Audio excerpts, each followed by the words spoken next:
आरक्षण के मुद्दे पर एक बार फिर सियासत तेज हो गई है। बहुजन समाज पार्टी यानी बसपा की राष्ट्रीय अध्यक्ष और उत्तर प्रदेश की पूर्व मुख्यमंत्री मायावती ने राष्ट्रीय स्वयंसेवक संघ यानी आरएसएस प्रमुख मोहन भागवत के हालिया बयान पर तीखी प्रतिक्रिया दी। मायावती ने कहा है कि आरक्षण देश के बहुजन समाज, खासकर एससी, एसटी और ओबीसी वर्ग के लिए बेहद संवेदनशील और महत्वपूर्ण मुद्दा है। उन्होंने आरक्षण में किसी भी तरह की छेड़छाड़ का विरोध किया है। मायावती ने कहा है कि देश में एससी और एसटी समाज ने सदियों तक जातिगत भेदभाव, शोषण और अत्याचार झेला है। ऐसे में आरक्षण सिर्फ नौकरी या शिक्षा में मिलने वाला लाभ नहीं है, बल्कि ये सामाजिक बदलाव, आर्थिक मजबूती और सम्मान से जुड़ा संवैधानिक अधिकार है।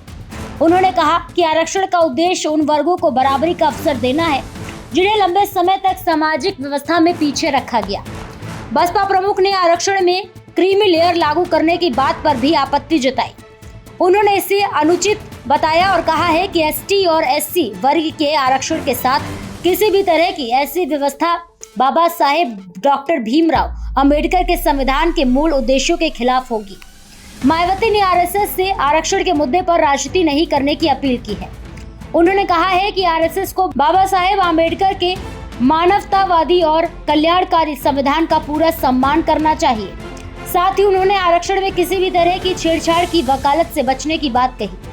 मायावती ने कहा है कि संविधान का एक बड़ा उद्देश्य देश में समतामूलक समाज की स्थापना करना है। इसके लिए सामाजिक रूप से पिछड़े और वंचित वर्गों को बराबरी का अधिकार देना जरूरी है। उन्होंने आरएसएस से इस संवैधानिक उद्देश्य को पूरा करने में सहयोग करने की अपील की। दरअसल मायावती की ये प्रतिक्रिया मोहन भागवत के उस बयान के बाद आई है जिसमें उन्होंने आरक्षण के राजनीतिकरण पर चिंता जताई थी। भागवत ने कहा था कि आरक्षण का राजनीतिक इस्तेमाल होने से समाज में कड़वाहट पैदा हुई है।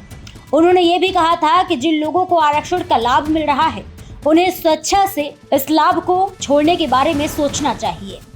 मोहन भागवत के इसी बयान पर मायावती ने सवाल उठाते हुए कहा कि आरक्षण को केवल आर्थिक विकास के नजरिए से नहीं देखा जा सकता।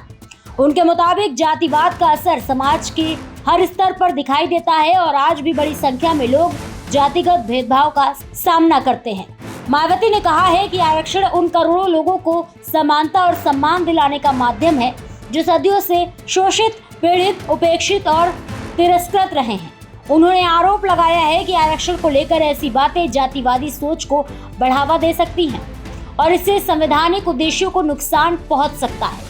मायावती ने केंद्र सरकार और पिछड़ी सरकारों की कानूनी पैरवी पर भी सवाल उठाए। उन्होंने कहा है कि केंद्र में रही सभी सरकारें देश की सामाजिक वास्तविकता से अच्छी तरह परिचित है। अगर सरकार उचित तर्क और मजबूत कानूनी पैरवी के जरिए अदालत को ये समझा पाती है कि एसटी और एससी समाज को क्रीमी लेयर के दायरे में बाहर रखा जाना चाहिए, तो ये संवैधानिक रूप से उचित कदम होगा। कुल मिलाकर देखा जाए तो आरक्षण को लेकर मायावती और आरएसएस के बीच बयानबाजी ने इस मुद्दे को एक बार फिर राजनीतिक बहस के केंद्र में ला दिया। अब देखना होगा कि मोहन भागवत के बयान पर मायावती की इस प्रतिक्रिया के बाद आरएसएस या केंद्र सरकार की ओर से क्या जवाब सामने आता है। इस खबर को लेकर आपकी क्या राय है, कमेंट सेक्शन में जरूर शेयर करें और ऐसे ही और भी तमाम खबरों को देखने के लिए जुड़े रहिए भारत एक्सप्रेस के साथ।